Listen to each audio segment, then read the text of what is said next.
Bienvenue sur la chaîne de l'église SOS Lyon. Nous espérons que ce message te parlera, t'encouragera et sera une bénédiction pour ta vie. Très bonne écoute. Ça va, vous êtes prêts à recevoir la parole de Dieu cet après-midi? Magnifique, je suis très heureux de pouvoir partager ce moment avec vous en tout cas. Et le thème de mon message pour nous tous aujourd'hui, c'est déclaration publique. Tout le monde dit déclaration publique. Déclaration publique.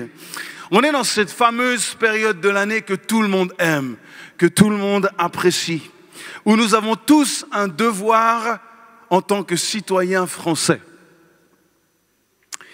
Avant le 5 juin 2025, ça vous dit quelque chose? Ah ah, la déclaration des impôts. Alors, ouh, ça fait plaisir, hein? Eh oui, cette fameuse période obligatoire, cette déclaration,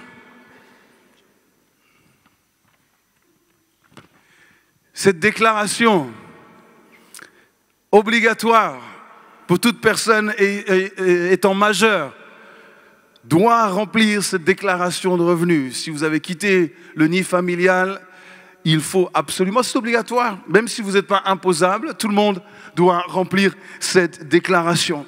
À quoi sert cette déclaration? Cette déclaration, elle permet tout simplement de régulariser votre situation, notre situation.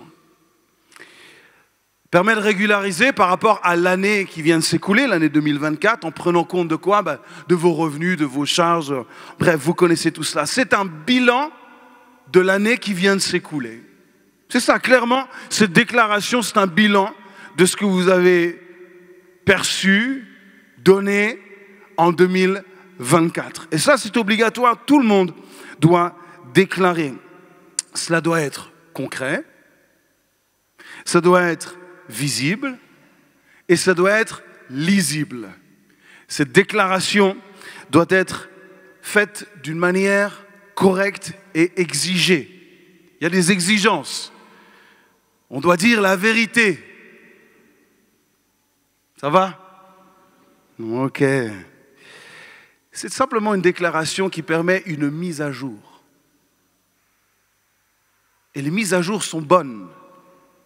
Il ne faut pas avoir peur des mises à jour, des bonnes mises à jour. Déclaration obligatoire, déclaration publique. J'aimerais lire quelques textes avec vous. 1 Jean chapitre 4, verset 2. Reconnaissez à ceci l'Esprit de Dieu. Tout esprit qui se déclare publiquement pour Jésus-Christ venu en chair est de Dieu. Qui se déclare publiquement. 1 Jean chapitre 4, verset 15. Celui qui déclarera publiquement que Jésus est le Fils de Dieu, écoutez, Dieu demeure en lui et lui en Dieu. Déclaration publique d'appartenance à Dieu. Matthieu chapitre 10, verset 32. C'est pourquoi quiconque se déclarera publiquement pour moi, je me déclarerai moi aussi pour lui devant mon Père qui est dans les cieux.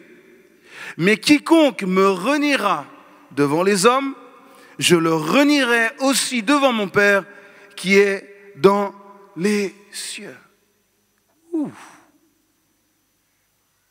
Déclaration publique. En lisant ces quelques versets, on voit que notre déclaration publique sur terre a un impact pour l'éternité. Ce que nous déclarons aujourd'hui publiquement aura un impact, ou plutôt nous donnera une destination pour l'éternité. Déclaration publique. La première chose que j'aimerais voir avec vous aujourd'hui, c'est la vérité. Nous sommes appelés à déclarer la vérité. Uniquement la vérité. Toute la vérité. Et quand nous déclarons notre appartenance, notre foi en Christ, nous sommes appelés à déclarer la vérité. La vérité à tout prix. Dans Luc, chapitre 7, verset 36, j'aimerais lire une histoire avec vous, une histoire bien connue. L'histoire d'une déclaration publique extraordinaire. L'histoire d'une femme. Une femme qui va bouleverser le cœur de Jésus. Écoutez, Luc chapitre 7. Un pharisien pria Jésus de manger avec lui. Jésus entra dans la maison du pharisien et se mit à table.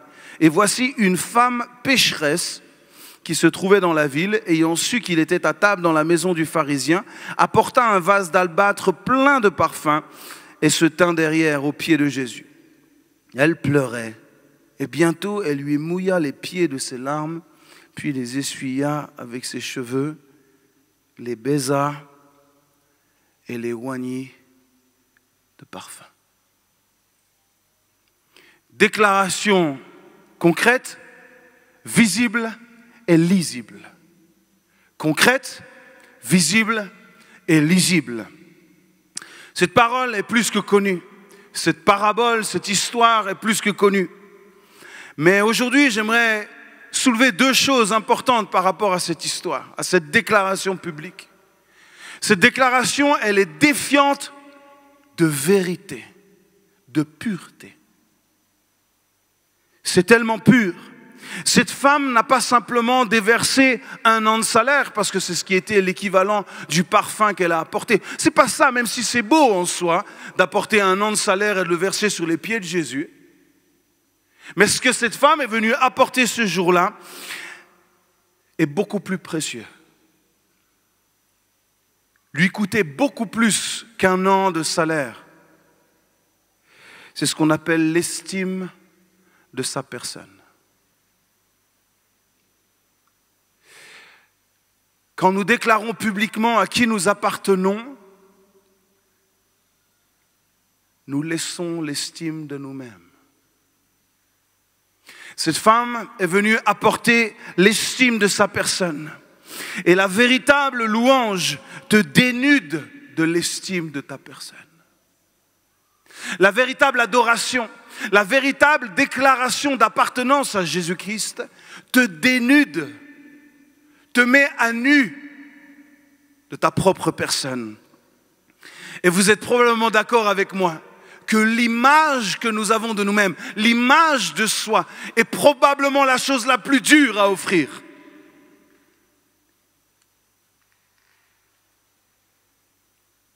Certainement, ce qu'il y a de plus difficile à offrir, c'est l'image de nous-mêmes.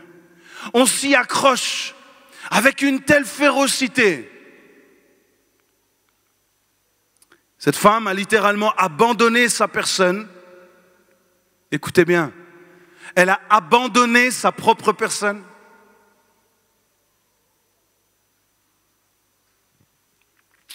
En se détachant de quoi? Du regard des autres, de ceux qui étaient dans la pièce. Elle n'était pas seule avec Jésus. Elle est venue au milieu d'un repas. Elle s'est tapée l'incruste dans un repas.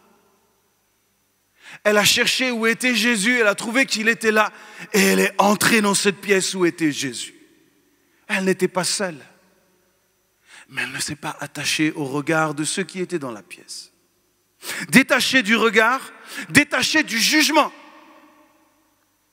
Ça c'est autre chose. Le regard c'est une chose, mais le jugement. Être détaché des préjugés. Vous savez que l'homme fonctionne systématiquement avec des préjugés. La première fois que vous voyez quelqu'un entrer dans une pièce, il y a comme un scanner qui se fait dans votre esprit, dans votre intelligence, et vous avez forcément, et moi aussi, j'ai des préjugés sur cette personne, dû à son apparence, à sa couleur, dû à son physique, on a tout de suite des préjugés. Celui qui ose dire non est un menteur ici, parce que c'est comme ça qu'on fonctionne. Immédiatement, nous avons un scanner qui se met en route. Cette femme a été scannée de la tête aux pieds. Qui est celle-ci qui rentre? Mais elle ne s'est pas préoccupée du jugement, ni du regard, ni même de leurs pensées. qu'est-ce qu'il pense, n'était pas important pour elle. En quelque sorte, elle n'a pas pu faire autrement que de dire la vérité. C'était pur, authentique, une déclaration publique, pure et authentique, vraie. Elle n'a pas simplement brisé le vase pour déverser le parfum, mais elle a brisé sa dignité personnelle et le respect de sa personne. Elle a brisé l'image qu'elle avait d'elle-même, publiquement. Et j'aime que cela soit public. Et je ne suis pas celui qui était dans cette pièce à ce moment-là, mais il semblerait que Jésus a aimé aussi cette déclaration publique de cette femme. Jésus a aimé que cette femme vienne et qu'elle ne soit en aucun cas attachée ni aux pensées, ni au regard, ni au jugement de ceux qui étaient dans la pièce, mais uniquement attachée à lui. Elle est venue déclarer publiquement. Pourquoi? Parce que si tu aimes Jésus, écoute-moi bien aujourd'hui, si tu aimes Jésus de tout ton cœur, de toute ta force, de toute ta pensée, de tout ton être, si tu aimes Jésus, ça se voit et ça s'entend. Publiquement, ça se voit et ça s'entend. Et c'est ce que Jésus va relever ce jour-là. Ça se voit et ça s'entend. Et je dirais même, ça se sent dans la pièce. Il y a une odeur particulière, l'odeur pure, pas uniquement de ce parfum, mais de ce cœur attaché à Jésus. Personne, vous entendez? Personne n'a compris ce qui se passait réellement. Personne n'a analysé la situation comme il le fallait. Personne n'a relevé la beauté de cet acte. Personne n'a posté quoi que ce soit sur les réseaux sociaux à ce moment-là. Pour dire, oh là là, il faut immortaliser ce moment-là, c'est juste extraordinaire ce que cette femme est en train de faire. Personne. Quelle scène incroyable. Personne.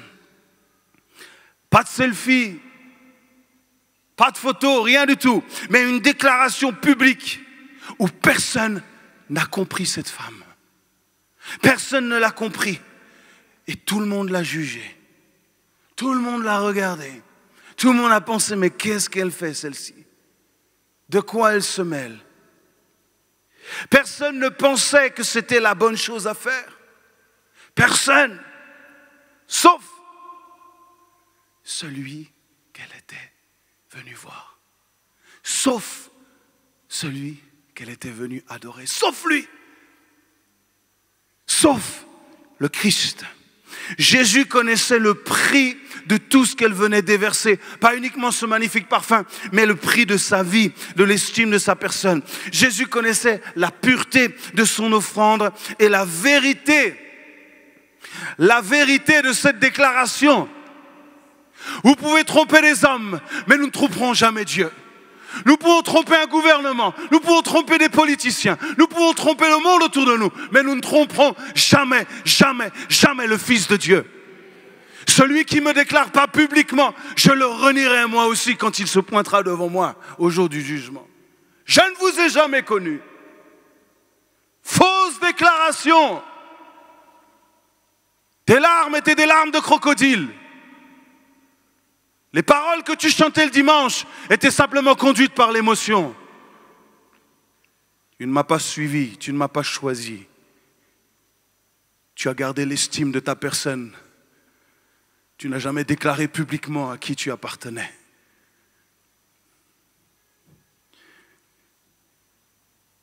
Matthieu chapitre 28, verset 13. Je vous le dis en vérité, partout où cette bonne nouvelle sera prêchée, dans le monde entier, on racontera aussi en mémoire de cette femme ce qu'elle a fait. Jésus s'est dit, ouh, cette femme, elle m'a tellement touché, elle a tellement touché mon cœur, c'est tellement pur et tellement vrai, parce que Dieu n'aurait jamais permis qu'une chose impure soit gardée pour l'éternité. C'est tellement pur, c'est tellement beau, c'est tellement vrai que partout dans le monde, et c'est ce qui est en train de se passer 2000 ans après, on est encore en train de parler de cette femme, de cet acte, de cette déclaration publique, tellement belle, tellement pure, tellement authentique. Jésus a tellement été touché par cette attitude de cœur qu'il en fera un moment gravé pour l'éternité. Dieu n'oubliera jamais ce que cette femme a fait ce jour-là. J'ose nous poser la question, est-ce qu'il pourrait faire de même avec notre déclaration actuelle? Est-ce que Dieu pourrait faire autant avec la louange que nous venons de vivre? Parce que vous et moi, nous avons passé 15 minutes, juste avant que je prêche, où nous avons déclaré des choses, vraies ou pas? Est-ce que Dieu aurait pu dire, c'est tellement pur, c'est tellement authentique, c'est tellement vrai. Laisse-moi graver cela dans ma parole pour l'éternité. Déclaration publique. Déclarer publiquement. Et j'ai envie de dire, on est dans un contexte plutôt favorable. On est censés tous louer Dieu, n'est-ce pas? On est censés tous adorer le Seigneur. Personne, normalement, devrait être jugé ici dans ce lieu parce qu'il loue le Seigneur. Mais elle est en train d'adorer dans un contexte complètement défavorable. Et c'est là que Christ est touché. C'est là que le cœur de Christ est touché. Quand une personne est capable de chercher à donner gloire à Jésus, même dans un contexte qui est totalement défavorable. J'ai envie de dire, la première étape, c'est de pouvoir le louer Dieu quand c'est déjà favorable. Ça, c'est déjà la première étape. Mais la seconde, c'est d'arriver à pouvoir louer Dieu dans un contexte complètement défavorable. Et je crois, plus que jamais, que Dieu est en train de lever une génération d'adorateurs, d'hommes et de femmes qui vont être capables d'adorer Dieu dans un contexte complètement défavorable. Mes amis, notre pays ne va pas en faveur de l'évangile. Et il va falloir qu'une armée se lève, prêt à déclarer la louange de notre Seigneur dans un contexte complètement défavorable. Déclaration publique. C'est pas le temps de dormir. C'est pas le temps de chercher les meilleures conditions. C'est le temps de se préparer. C'est le temps de mettre à jour notre déclaration. Ce temps est venu, les amis. Vous savez ce qui est extraordinaire? Quand on regarde à la vie de Jésus. Jésus va prêcher à des foules. Il va prêcher à 5000. Il va donner à manger à 5000. Quelques centaines vont le suivre ensuite. Simplement quelques centaines. Jésus va avoir 12 disciples. Simplement 3 vont le suivre dans le jardin de Gethsémani. Finalement, à la croix, il n'y en aura plus qu'un. Plus vous vous approchez de Jésus, plus vous vous approchez de la croix, plus la foule disparaît. Plus la foule disparaît. Parce que Jésus est exigeant. Celui qui ne se déclare pas publiquement pour moi.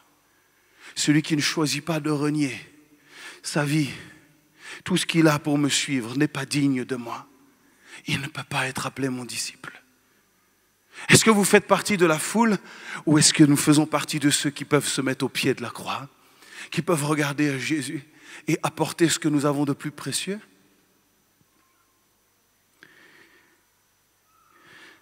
Cette pure adoration, moi, me challenge aujourd'hui. En relisant cette histoire, ça m'a tellement challengé. Cette adoration pure, cette déclaration qui va se mesurer dans la difficulté. Et j'aimerais nous dire, la véritable adoration ne se mesure pas quand on est dans les meilleures conditions, mais quand on est dans un contexte défavorable. C'est là que nous voyons véritablement ce qu'il y a au fond de nous.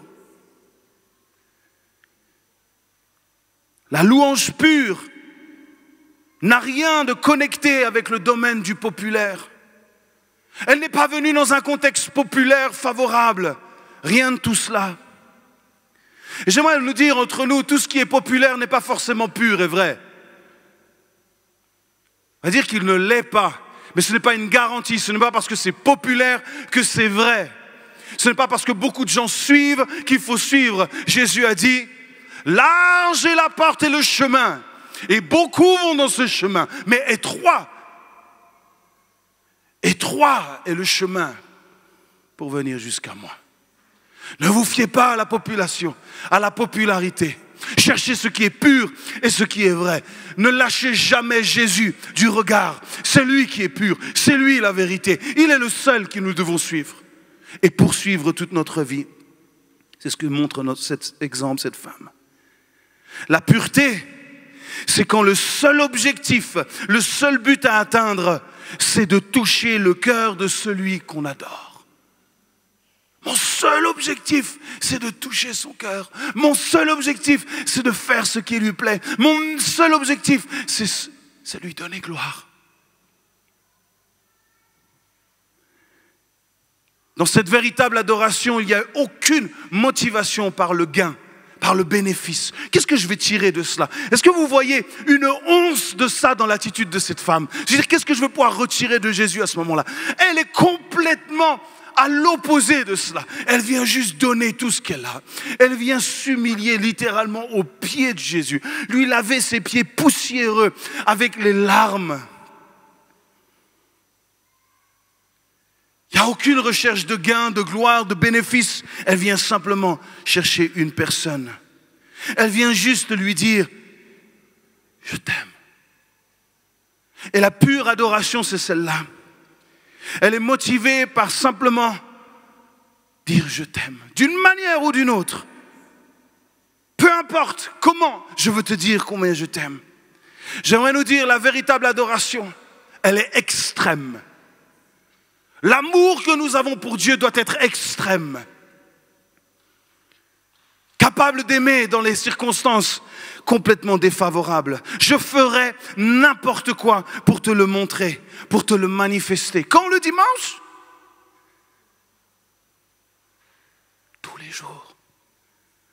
Je ferai n'importe quoi pour te dire, pour te montrer, pour déclarer publiquement que je t'aime et que c'est toi que je sers. Il n'y a personne d'autre dans ma vie que toi et toi seul. C'est toi. Peu importe le jugement, peu importe les pensées des autres, peu importe les critiques des autres, peu importe ce que le monde dira, ma déclaration, elle est pour toi. Et pour toi seul. Tous les jours. J'aimerais nous poser cette question aujourd'hui, les amis. Honnêtement, est-ce que notre adoration, est-ce que notre louange nous coûte quelque chose encore ?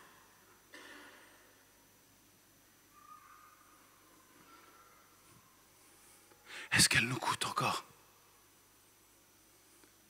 J'ai l'impression plutôt que nous cherchons la louange et l'adoration qui va égaler le niveau de foi que nous avons choisi.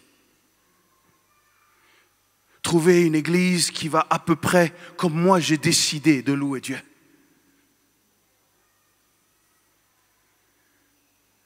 Pose-toi cette question, posons-nous cette question aujourd'hui. Est-ce que ma louange, est-ce que ma vie, et ma louange, vous l'avez bien compris, hein, c'est pas juste de venir chanter, pousser la chansonnette le dimanche pendant 15 minutes. C'est le chant de tous les jours. C'est ma vie de tous les jours. Mon comportement de tous les jours, mes paroles de tous les jours, mes pensées de tous les jours. Est-ce que cela me coûte encore quelque chose de déclarer publiquement mon appartenance à Christ ? Combien de choses nous faisons dans la louange qui ne nous coûtent rien? Mais vous croyez que c'est possible ça? De louer Dieu sans que ça nous coûte quelque chose? Dans l'ancienne alliance, il n'était pas permis de venir devant l'Éternel les mains vides. On ne venait jamais les mains vides. Et aujourd'hui, ça n'a pas changé. Le standard de l'adoration n'a pas changé. Dieu n'a pas baissé son standard. Nous ne venons pas devant lui les mains vides. Nous venons avec Christ en nous. Nous venons avec une vie soumise à Christ. Nous venons avec un cœur qui aime Christ, avec un cœur qui l'adore, un cœur qui a choisi de ne plus exister et de laisser Christ demeurer. Nous avons fait choix de ne plus être attirés par l'estime de nous-mêmes, mais de laisser Christ régner. C'est comme ça qu'on rentre dans la présence de Dieu. Ça nous coûte à chaque fois. Ça doit coûter. Une louange qui ne coûte rien est une louange qui ne vaut rien. Ça paraît dur comme phrase, mais je préfère être dur maintenant et que tout le monde arrive au ciel en disant « ça a valu le coup, ça a été parfois difficile, mais aujourd'hui j'entre dans la maison de mon Père parce que ce texte-là, moi, me fait peur aujourd'hui. Si tu ne me déclares pas publiquement, je ne te déclarerai pas publiquement non plus devant mon Père. Je n'aimerais pas qu'on arrive là-bas, Église SOS, et puis que certains rentrent et puis que certains restent à la porte. Dis-toi, là-bas. Je n'aimerais pas. J'aimerais qu'on puisse aller tous ensemble, main dans la main, se retrouver là-haut. On dit, hey, on a tous déclaré publiquement, on a vécu des vies publiques pour le Seigneur. On n'a pas eu honte de l'évangile. On a proclamé son nom. On a vécu des vies qui étaient dignes de sa gloire. Et aujourd'hui, nous voilà tous ensemble réunis dans la présence de notre Père. Mes amis, Dieu n'a pas dilué qui il était au fur et à mesure des années. Dieu n'est pas venu de moins exigeant avec le temps. Dieu ne change pas. Le Dieu de l'Ancien Testament et le Dieu du Nouveau, c'est les mêmes. C'est juste que l'accès est différent. Christ est devenu la porte. Le chemin est le seul chemin pour arriver au ciel. Alors je termine en nous disant cet après-midi, que nos vies soient une déclaration publique, vraie et constante. Mes amis, ne nous contentons pas juste d'un petit peu de chant le dimanche après-midi. Ce n'est pas ça la louange.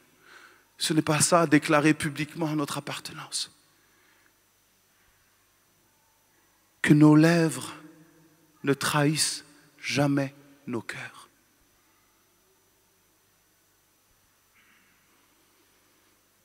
Parfois on chante, on ne pense même plus à ce qu'on chante. On connaît la mélodie, on passe en mode automatique, on connaît la suite des chants, on connaît le couplet d'après, on connaît le refrain d'après, et on déroule, on chante, et on est en train de penser au programme de ce soir, on chante, on est en train de penser à nos prochaines vacances, on chante, on est en train de penser, mince, il faut que je règle mes impôts, on chante, et puis... Mes amis, on est tous dans la même situation. Est-ce que ça m'est jamais arrivé? Mais bien sûr. Mais c'est là que nous dit, hey, qu'est-ce que tu es en train de faire?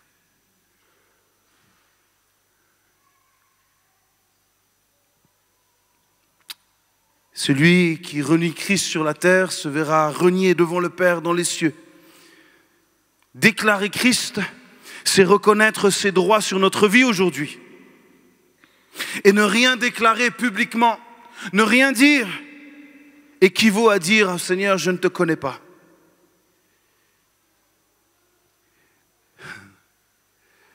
Mais un jour, il te dira, je ne te connais pas non plus. L'adoration est la première expression visible d'une vraie foi, d'une vraie dépendance.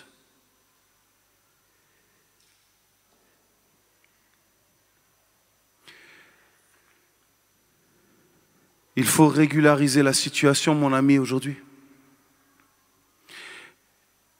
Est-ce que tu déclares la vérité, oui ou non? Est-ce que nous vivons véritablement une vie qui est digne d'un enfant de Dieu? Est-ce que ce que nous chantons est véritablement le fruit de lèvres qui connaissent et déclarent son nom? Ou c'est simplement une déclaration parce qu'il faut faire de cette manière-là et puis de toute façon, c'est important de chanter. Non. Faisons le point aujourd'hui. C'est une affaire sérieuse, c'est une affaire d'éternité. Une déclaration pour l'éternité. J'aimerais terminer en disant le salut, le véritable salut en Jésus-Christ. Vous savez ce qui se passe? Le véritable salut engendre toujours un adorateur. Le véritable salut engendre toujours un adorateur. Pourquoi? Parce que c'est le premier commandement et le commandement que Jésus a laissé.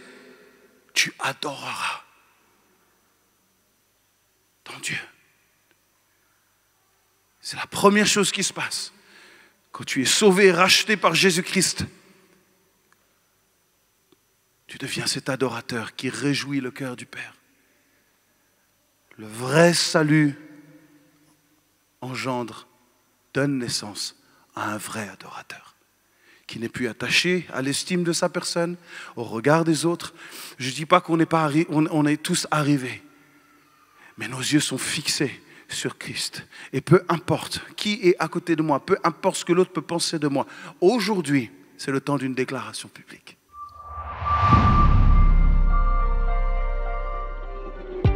Merci d'avoir pris le temps d'écouter ce message. Si tu n'as pas encore d'église, rejoins-nous et toutes les informations sont disponibles sur notre site internet églisesoslyon.com. À bientôt.